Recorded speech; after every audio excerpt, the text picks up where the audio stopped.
परिचय। Vladimir Putin रूस के वर्तमान राष्ट्रपति है। पुतिन पहली बार 1999 में रूस के प्रधानमंत्री बने।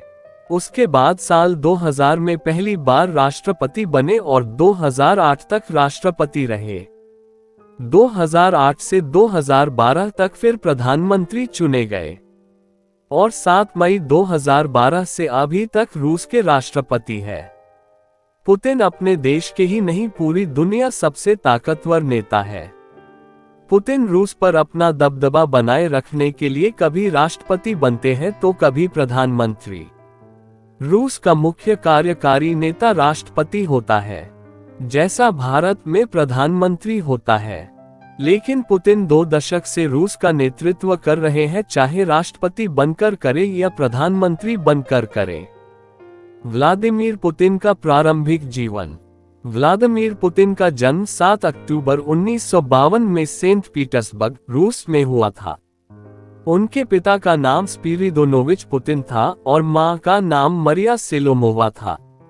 उनके 3 बच्चे थे, जिसमें पुतिन तीसरे पुत्र थे। पुतिन दोनों बड़े भाई विक्टर और एल्बर्ट का बचपन में देहांत हो गया था। पुतिन के पिता नेवी में थे और मां फैक्ट्री में काम करती थी। द्वितीय विश्व युद्ध में पुतिन के पिता पनडुब्बी के हमलावर दस्ते में थे। द्वितीय विश्व युद्ध के खत्म होने के बाद पुतिन के पिता सेवानिवृत्त हो गए और लेनिनग्राद, आज का पीटर्सबर्ग में एक कारखाने में काम करने लगे। पुतिन की शुरुआती शिक्षा सेंट पीटर्सबर्ग के लोकल स्कूल से प्राप्त की थी। पुतिन पढ़ने में बहुत अच्छे थे और वह बचपन से ही गंभीर स्वभाव के थे। उन्होंने बचपन से ही जूडो और सेम्बो की ट्रेनिंग शुरू कर दी थी। जूडो में इन्हें ब्लैक बेल्ट मिला है। उनके पिता चाहते थे पुतिन भी आर्मी में जाए, पर उनकी मां ऐसा नहीं चाहती थी। पुतिन अभी आगे पढ़ना चाहते थे, उनकी मां भी चाहती थी पुतिन और पढ़े, इसलिए उन्होंने लेनिनग्राद राजकीय विश्वविद्यालय में एडमिशन लिया और 1975 में लॉ डिग्री हासिल की। 28 जुलाई 1983 में पुतिन ने ल्यूडमिला शक्रेबनेवा से शादी कर ली। इनकी 2 बच्चियां हैं, जिनके नाम मारिया पुतिन और एकातेरिना पुतिन है। पुतिन ने केजीबी में कैसे ज्वाइन किया। डिग्री हासिल करने के कुछ दिन बाद ही उन्होंने केजीबी ज्वाइन कर ली। पुतिन का केजीबी ज्वाइन करने की कहानी भी फिल्म जैसी है। पुतिन जब छोटे थे तब वह फिल्म देखना बहुत पसंद था। उन्हें जासूसी फिल्म देखने का बहुत शौक था। वह इन फिल्मों से इतने प्रभावित हुए कि 16 साल की उम्र में वह रूस की गुप्तचर संस्थान केजीबी के ऑफिस पहुंच गए। वहां के अफसरों से उन्होंने बोला, मुझे ज्वाइन करना है। केजीबी के अफसरों ने मजाक समझकर उन्हें बोला, बच्चे जब आप बड़े हो जाए तब आना। तब तो पुतिन वापस चले गए, लेकिन इस बात को वह नहीं भूले। 7 साल बाद जब उन्होंने 1975 में अपना स्नातक पूरा किया, उसके कुछ दिनों बाद ही उन्होंने केजीबी ज्वाइन कर ली। उन्होंने 16 साल तक केजीबी में अधिकारी के रूप में काम किया, जहां वह लेफ्टिनेंट कर्नल के पद से 1991 में सेवानिवृत्त हुए। पुतिन का प्रधानमंत्री के रूप में पहला कार्यकाल। पुतिन ने 1996 में राजनीति में कदम रखा। बोरिस येल्त्सिन रूस के तत्कालीन राष्ट्रपति के साथ उनके प्रशासन में शामिल हो गए और पहली बार प्रधानमंत्री बने। येल्त्सिन बहुत जयाकर्त नेता थे। 1999 में उनका बहुत जया विरोध होने लगा। विरोध के कारण उन्होंने 1999 में इस्तीफा दे दिया। उसके बाद उन्होंने अपना पद 31 दिसंबर 1999 में पुतिन को दे दिया। पुतिन प्रधानमंत्री थे, अब उन्हें प्रधानमंत्री के साथ कार्यवाहक राष्ट्रपति भी बना दिया गया। राष्ट्रपति के रूप पहला कार्यकाल। पुतिन ने साल 2000 में अपना पहला राष्ट्रपति चुनाव जीता, तब वह पहली बार पूर्णकालिक राष्ट्रपति बने। इस चुनाव में पुतिन को 53% वोट मिले थे। पुतिन ने अपने पहले कार्यकाल में बेहतरीन काम किया, रूस की गिरती अर्थव्यवस्था और गिरती साख को पुनः ऊपर पहुंचाया। सोवियत संघ के विघटन के बाद रूस को कमजोर समझा जाने लगा था, लेकिन पुतिन ने पुनः रूस को बुलंदियों में पहुंचाया। पुतिन का राष्ट्रपति के रूप में दूसरा कार्यकाल, जिससे रूस की जनता ने उन्हें फिर से 2004 में राष्ट्रपति चुनाव जिताया। इस चुनाव में तो पुतिन को पहले चुनाव से ज्यादा 72% वोट मिले थे।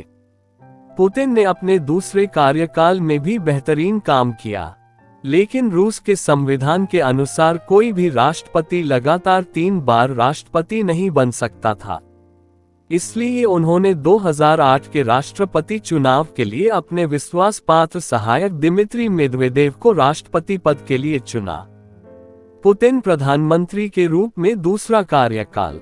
पुतिन का सहायक होने के कारण दिमित्री मेदवेदेव को जनता का भारी समर्थन मिल रहा था।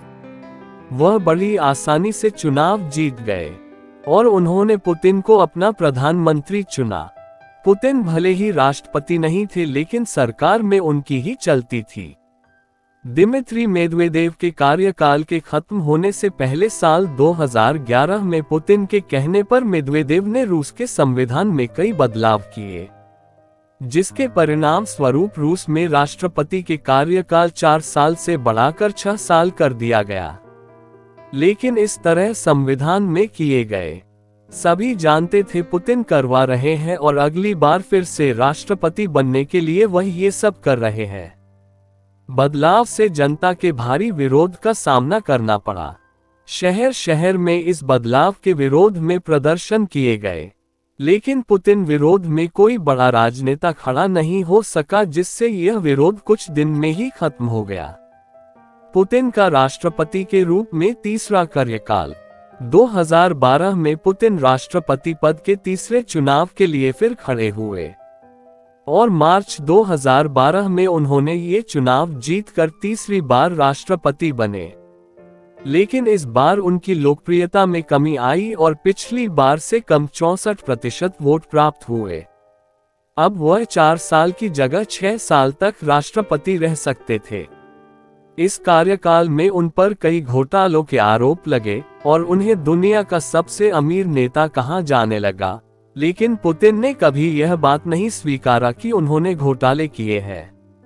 इस बार पुतिन को अपने देश से ही नहीं, दूसरे देशों से भी चुनौती मिल रही थी। सीरिया में अमेरिका और रूस कोल्ड वॉर के बाद पहली बार सामने आ गए थे, क्योंकि अमेरिका बशर अल असद की सरकार गिरना चाहता था और रूस ऐसा नहीं होने देना चाहता था। अमेरिका रूस से तो सीधे नहीं भिड़ सकता था।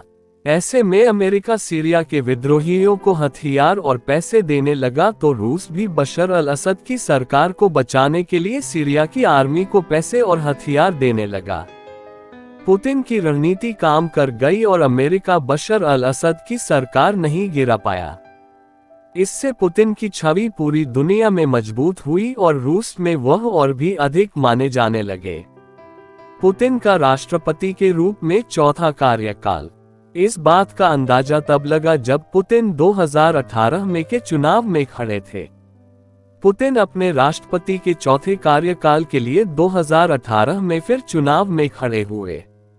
इस बार तो उनके सामने कोई नहीं टिक पाया और उन्होंने इतिहास बनाते हुए 81% मत के साथ चुनाव जीता और पुतिन चौथी बार रूस के राष्ट्रपति बने और वह 2020 में भी रूस के राष्ट्रपति है और 2024 तक वह राष्ट्रपति रहने वाले हैं। ऐसा नहीं है कि रूस में पुतिन ने सब अच्छा ही किया है, उनके साथ कई विवाद भी जुड़े हैं। उन्हें रूस का सबसे करप्ट नेता और दुनिया का सबसे अमीर व्यक्ति कहा जाता है, लेकिन कोई साबित नहीं कर पाया। कर भी कैसे पाता है, कहा जाता है जो भी उनके विरोध में खड़ा होता है उन्हें गायब कर दिया जाता है या फिर मार ही दिया जाता है। फिर भी रूस की जनता पुतिन को चुनती है, क्योंकि उन्होंने रूस को जिन हालतों से निकाला है वह बहुत मुश्किल काम था।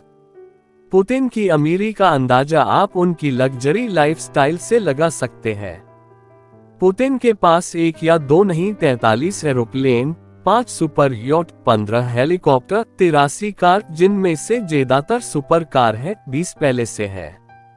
एक पैलेस तो इनके पास ऐसा है जिसके सामने बड़े बड़े होटल भी कहीं नहीं टिकते। हालांकि पुतिन बोलते हैं ऐसा कुछ नहीं है, ये सब गलत है। मुझे फंसाने के लिए मेरे विरोधी यह सब फैलाते हैं। पुतिन ने 2014 में ये बताया कि उनके पास सिर्फ 1 एकड़ जमीन है, 900 फीट का घर है और 200 फीट का एक गैराज है जिसमें उनकी एक कार है। बाकी सब जो आप देखते हैं वो मुझे राष्ट्रपति के तौर पर मिला है।